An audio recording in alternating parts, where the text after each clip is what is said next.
नमस्कार साथियों, जैसा कि आप सबको पता है, आज मैं पंचकुला गया हुआ था। आपको कल रात को बताया था कि ग्रुप 1-2 की लिस्ट आ गई। उससे रिलेटेड कुछ डाउट्स थे, मेरे भी थे, आपके भी, जाहिर सी बात है वही होंगे। और फिर मैं वहाँ पे गया था, तो मैं सोचा चलो आज बच्चों से पीएसटी का भी रिव्यू ले आऊँ, क्या दिक्कत आ रही है उनको क्या नहीं। तो आज मैं ये सब गया हुआ था, तो आज उन पर डिस्कस करते हैं एक एक करके। तो सबसे पहले तो कॉन्ग्रेचुलेशंस कहूँगा उन बच्चों का जिनका मेंस में नाम आया है। भाई अपनी तैयारी खींच दो, एग्ज़ाम होगा 7-8 कोई होगा, 100% होगा, आप अपनी तैयारी रखो। अब सबसे पहला पॉइंट था 3 गुणा बच्चे।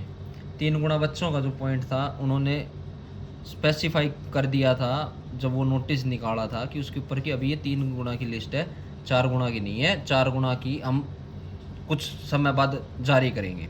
तो आज मैंने इसको लेके भी थोड़ा क्लैरिफाई करना चाहा कि भाई ये तीन गुणा की या 4 गुणा की उन्होंने क्यों नहीं रिलीज़ की।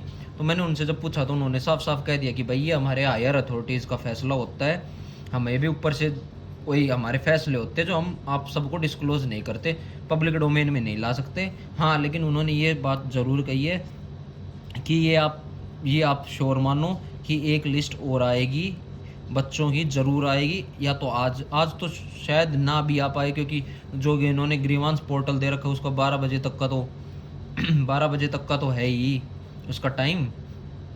इस वजह से शायद आज तो वो ना आए, लेकिन कल उसके 99% चांस है भाई। 1% तो ये आपको पता है HSSC है, तो कल तक 2 अगस्त को आ जाएगी। और अब एक बात और बताऊं भाई, ये जो आज कल से मैं देख रहा हूँ 700 बच्चे बुलाए हैं, 1500 पोस्ट हैं, ये बात बिल्कुल सरासर झूठ है। ये बात बिल्कुल झूठ है, ऐसा कुछ भी नहीं है। अरे 1200 से ज़्यादा बच्चे तो यार पंचायती राज में बुला रखे हैं, पंचायती राज में बुला रखे हैं। और इसके भी ये भी सिर्फ 3 गुणा है। मैंने वहाँ पे ये बात बताई तो उन्होंने बोले भाई ये सिर्फ 3 गुणा है, और भी बच्चे आएंगे, और भी बच्चे आएंगे तो इनकी कट ऑफ भी 1 से 1.5 नंबर या 1 से 2 नंबर नीचे आएगी। तो ये आप ये बहम छोड़ दो कि ये सिर्फ ये जो फैला रहे हैं कि 700 बच्चे बुलाए हैं 1500 पोस्ट के लिए, ये बात गलत है। हाँ, लेकिन ये बात आपको मैंने पहले भी कही थी कि डिपार्टमेंट वाइज करेंगे ये, और इन्होंने डिपार्टमेंट वाइज कर दी। जब तो आप लोग गाली दे रहे थे कि हम तो कोर्ट चले जाएंगे, ये चले जाएंगे। भाई देखो, मैं हमेशा जो बोलता हूँ फैक्ट्स के ऊपर बोलता हूँ, सच बोलता हूँ। भाई गाली तो आप बेशक दे लो, मेरे को कोई दिक्कत नहीं है, लेकिन आज भी एक ऐसी बात बताऊंगा फिर भी मेरे को गाली दोगे। लेकिन मेरा काम है भाई आपको देखो जो सच है उससे अवगत कराना, वो देखो मैं करवा रहा हूँ। मैंने इसके ऊपर भी क्लैरिफिकेशन थोड़ा उनसे जानना चाहा कि सर आप ये डिपार्टमेंट वाइज क्यों कर रहे हो, जबकि सेम क्वालिफिकेशन है, आप पोस्ट वाइज कर दो, आप सेम क्वालिफिकेशन वालों का एक ग्रुप बना के कर दो। मैंने एक बार ये बात उनसे सामने भी रखी, उन्होंने सीधा सीधा कह दिया, बोला भाई हमारे पास सुप्रीम कोर्ट से मोहर लगी हुई डिवीजन बेंच की वर्डिक्ट है, हम उसमें जो जो पॉइंट लिखा हुआ हम एग्जैक्ट उसी के हिसाब से चलेंगे। हमें इससे फ़र्क नहीं पड़ रहा कि वो डिपार्टमेंट वाइज बनती है या वो फिर ग्रुप वाइज बनती है या वो सिर्फ पोस्ट वाइज बनती है, हमें उससे कोई फ़र्क नहीं पड़ता। जो सुप्रीम कोर्ट की मोहर लगी डिवीजन बेंच की फैसले पे, हम उसी के अकॉर्डिंग चलेंगे। बोले हम बच्चे, हमें भी पता है बाहर हो रहे हैं, लेकिन हमें ये भर्तियाँ सितंबर से पहले पहले कंप्लीट करवानी है। और करवानी भी कैसे हैं, करवानी भी कैसे हैं, जो सुप्रीम कोर्ट का फैसला जिसकी मोहर लग चुकी डिवीजन बेंच के फैसले के ऊपर, उसके हिसाब से। मैंने कहा सर इसमें दिक्कत क्या थी। बोले भाई कल को जो टॉपर ही मान ले वही उठ के कह देगी जी मैंने तो उसमें तैयारी की थी, मेरा नाम तो सब में आना चाहिए था, मैं सिर्फ एक में क्यों आ रहा हूँ, मेरे को यूनिक कैंडिडेट। बोले यूनिक कैंडिडेट मान के तो पिछली बार गलती हुई थी, वो यूनिक कैंडिडेट मान के हमारा सारा जो जो ये जो हमने सिलेक्शन क्राइटेरिया था वो उसमें आ गया था डाउट में, इसलिए उसने जज साहब ने उसको वो कर दिया, रिजेक्ट कर दिया था कि नहीं ये तुमने जो सिलेक्शन क्राइटेरिया लगाया ये गलत, और आपकी जो पॉलिसी उसके अंदर है ये जो तरीका है ये नहीं है। तो अब भाई सीधी सी बात है, होगा डिपार्टमेंट वाइज सेम 56-57 में भी लागू होगा। तो अब जो भाई वो मैंने आपको पहले पिछली वीडियो में पूरा इसके बारे में डिस्कस भी कर दिया कि जो भाई post wise versus group wise करवाना चाह रहा था उसने केस कर रखा सिंगल बेंच का। मैंने उसके ऊपर पूरी डिटेल में वीडियो है, आप जाके मेरे चैनल पे देख सकते हो। हम इसी से आगे एक बात और करते हैं भाई हम कि जो ये इसकी कट ऑफ हाई क्यों गई, जर्न यूआर की कट ऑफ हाई क्यों गई, जबकि एचपीएससी पॉलिसी लगी हुई है। जब एचपीएससी पॉलिसी भाई ये तो बिल्कुल क्लैरिफाई है, बिल्कुल साफ सुथरी है कि एचपीएससी लगी है, लेकिन उसके बाद यूआर की कट ऑफ बोले इतनी हाई क्यों गई। बोले इसका कारण था बीसीए और बीसीबी के जो टॉपर बच्चे थे उनका ओल्ड सर्टिफिकेट अपलोड करना,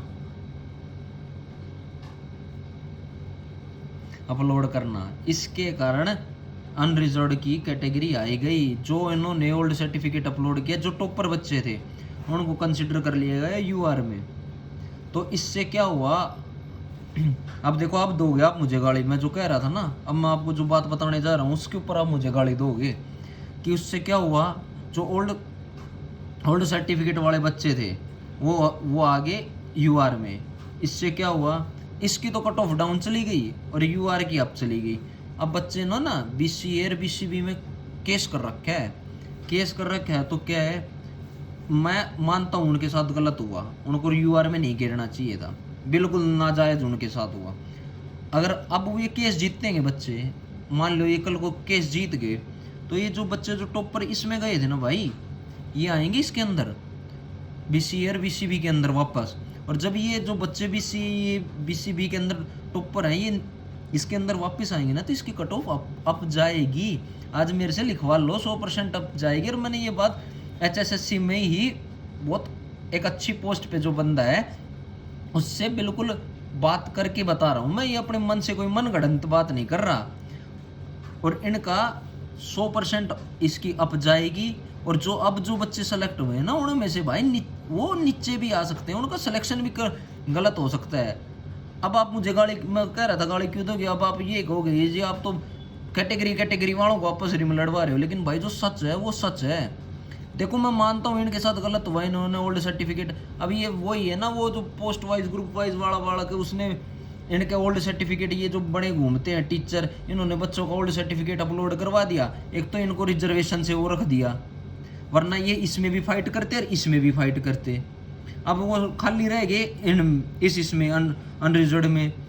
और दूसरा भाई, अगर आपको ना मेरी बात पे विश्वास, तुम जिसकी 70 कट ऑफ, जिस बच्चे की 70 कट ऑफ यूआर क्लियर कर रहा है और वो बीसीए में वापस आएगा या बीसीबी में या ईडब्ल्यूएस लगा लो, ईडब्ल्यूएस में वापस आएगा, तो ये मान लो यूआर वो है तो बीसीए का, ये वापस अपनी कैटेगरी में आएगा तो इसमें जाएगा वो 70 वाला।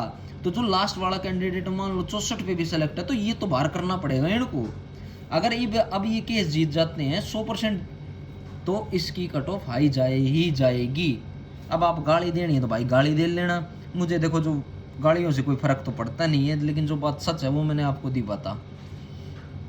अब बात कर लेते हैं पीएसटी की। देखो बहुत सारे भाइयों का आज पहला ही था, कल से शुरू हो रहे हैं पीएसटी। आज था मतलब 2 ही शिफ्ट थे, 3rd एंड 4th शिफ्ट के बच्चे थे।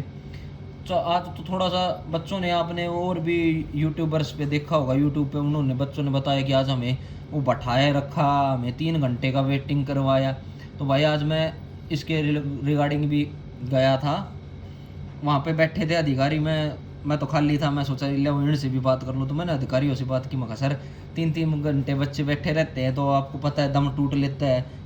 जो बच्चे थोड़ा बाहर एक्सरसाइज वार्म अप करके आते हैं तो उनका कहाँ फिर रेस होगी। तो उन्होंने ये कहा कि भाई आज पहला दिन था, पहले दिन डाउट आते हैं थोड़े से, तो इस वजह से हमें वेटिंग करवानी पड़ रही है। कल से हम 6 बजे पहले बैच को एंट्री दे देंगे और 7 बजे 6:30 बजे बोलो करेक्ट हम उनकी रेस शुरू करवा देंगे। 6 बजे एंट्री देने लगेंगे और मैक्सिमम बताया कि बोलो 6:30 बजे तो बच्चे रेस मारने शुरू कर चुके होंगे, क्योंकि बोलो आधा घंटा तो इसीलिए लगे हैं भाई, उनकी फ्रिस्किंग भी होगी, फिर बायोमेट्रिक भी होगी, फिर उनको टोकन अलॉट होगा। अब की बार भाइयों एक और बात बता दूँ आपको, टोकन वाइज हो रहा है, वो पिछली बार की तरह नहीं है कि चेस्ट नंबर लिया और वही बालक सबसे पहले पहुंच जाएगा, ऐसा नहीं है। टोकन नंबर बढ़ रहे हैं, टोकन नंबर के हिसाब से बच्चों को बुलाया जा रहा है और टोकन वाइज उनकी रेस करवाई जा रही है। अब मैं आपको एक और चीज़ बता दूँ, वहाँ जो बच्चे थे मैंने उनसे पूछा कि भाई क्या दिक्कत आ रही है, कैसे तुम फिजिकल में कोई कल आने वाले भाइयों के लिए कोई टिप्स। तो देखो भाई, सबसे मोटे मोटी बात तो है, एक तो अपने आप को हाइड्रेटेड रखो, हाइड्रेटेड रखो। दूसरा, वहाँ पे भाई हुम्मस बहुत ज़्यादा है भाई, हुम्मस बहुत ज़्यादा है, जिसके कारण आप जब रेस मारोगे ना तो आपको बहुत, ये सोचो, सफोकेटेड सा फील होगा, आपका दम सा भी घुटने लगेगा एक बार के लिए। और जो खासकर भाई एक बात और बता दो, देखो मैं खुद पतला सा आदमी हूँ, लेकिन फिर भी जो भाई पतला है वो खास कर इस चीज़ को गौर करना भाई, उनके लिए बहुत बुरी कंडीशन है वहाँ पे रेस मारने की। क्योंकि आपको रेस जब लगेगी जब आपका जी होगा, अगर जी टूट गया ना भाई तो आप कितने ही धुरंधर हो, आपसे रेस नहीं लगेगी।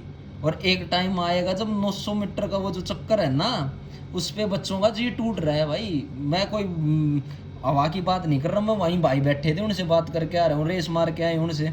तो भाई अपने जी को कड़ा रखियो, चाहे कुछ भी हो जाओ, रुकना नहीं है, ये सोच के चलो। अगर रुक गए तो हम मर गए, फिर हमारे पास नौकरी भी नहीं। अरे यार भाई, मैंने ऐसे ऐसे, जो भाई देखो मैं बॉडी शेम नहीं कर रहा, लेकिन जो भाई थोड़ा हेल्दी सा है, उस भाई ने, वो भाई जो पतले पतले है ना, उनको काट के जा रहा था यार, उसने हिम्मत नहीं आ रही। मैंने देखा जो 900 के बाद एक शायद 1200 या 1800 मीटर पे आता है एक कटोर, वहां तक तो लगभग बच्चों ने दम ही छोड़ दिया अपना। तो भाई अपना थोड़ा मन कड़ा रखियो, चाहे कुछ भी हो जाए, गिर जियो पड़ जियो, लेकिन भाई पैर नहीं रुकने चाहिए आपके। देखो सीधी बता दूं, देखो हुम्मस है, जाहिर सी बात है, जो फर्स्ट शिफ्ट का बालक होगा ना उसको थोड़ा सा बेनिफिट होगा, क्योंकि 6 बजे वहाँ का मौसम नॉर्मल होता है और 6 बजे के बाद रेस उस टाइम। लेकिन जैसे ही 8 या 9 बजेंगे ना, उसके बाद से वहाँ पे क्या, एक तो बारिश होती है, बारिश होने के बाद ना वो थोड़ा थोड़ा धूप निकलती है, और फिर आपको पता वो धूप पड़ के बहुत भयंकर वाली गर्मी पैदा कर देती है। बच्चों का सांस इसी वजह से टूट रहा है। तो और कुछ दिक्कत नहीं है, अगर जिस भाई ने मन में ठान रखी है ना, वो निकलेगा, 100% निकलेगा, इतनी हार्ड नहीं है मैं जो कह रहा हूँ। लेकिन उसमें जो दिक्कत है, हुम्मस से बचना है तो अपने आप को हाइड्रेटेड रखियो, सबसे बड़ी। और भाई ये देखो, हाथ जोड़ के आपसे विनती है, घर वालों के, आप बहुत चाहते हो, ये उल्टी सीधी चीज़ें मत लेना। आज बहुत बच्चों ने ली थी, मैंने देखा भी था, कुछ ने ये खा लेते हैं भाई, मत खाइयो, क्योंकि वहाँ की जो गर्मी है ना, शरीर नहीं सहन कर पाएगा भाई। पहले ही इतनी ज़्यादा गर्मी है यार, वो आप गर्म शरीर में। हाँ एक चीज़ और आपको बता दूँ भाई, ये जो हम रेस के लिए टाइम जो ये अपनी स्प्रे वगैरह मारते हैं, तो देखो भाई स्प्रे तो अंदर अलाउ है नहीं। हाँ आप अपनी वो जो क्रीम आती है, जो अपनी ये वोलिनी लगाते हैं, कोई भाई कुछ लगाता है, वो क्रीम आप बेशक अपने साथ ले जाना, और वो भी पहले मत लगाना भाई। जब आप वेटिंग एरिया में पहुंच जाओगे ना एक बार, उसके बाद आपको इतना टाइम मिलता है, सफिशिएंट टाइम है, वो आप अपने शरीर पे एक काम करना, उसको थोड़ी सी इकट्ठी करके लगा के ले जाना, टी शर्ट के नीचे लगा लेना, या अपना जो शॉर्ट्स पहरे हो उसके नीचे लगा के ले जाना, और अपने उसके बाद लगाना, तो कि भाई थोड़ा वहाँ पे वार्म अप, वो शरीर गर्म रहे। वरना क्योंकि अगर मान लो थोड़ा सा भी उन्होंने वेटिंग का टाइम बढ़ा दिया ना, तो आपके पैर बैठने लग जाएंगे। आज बच्चों के साथ ये प्रॉब्लम यही हुई, उन्होंने बाहर लगा लिया, वेटिंग एरिया में 3 घंटे वेट करवा दिया, उनके पैर जाम हो गए यार, रेस नहीं लग रही थी उनसे। तो और कोई दिक्कत है नहीं, बाकी वहाँ पे आपको सब पानी भी मिलेगा। टॉयलेट की आज थोड़ी सी प्रॉब्लम थी, वो भी आखिरी जो शिफ्ट आई थी वहाँ तक हो गई थी, क्योंकि मोबाइल टॉयलेट आ गए थे। और अपने मन लगा के करो भाई। और एक और बात बता दो, जो भाई फिजिकल कर गया ना, वो सोच लो 90% तो नौकरी के बिल्कुल करीब पहुंच गया।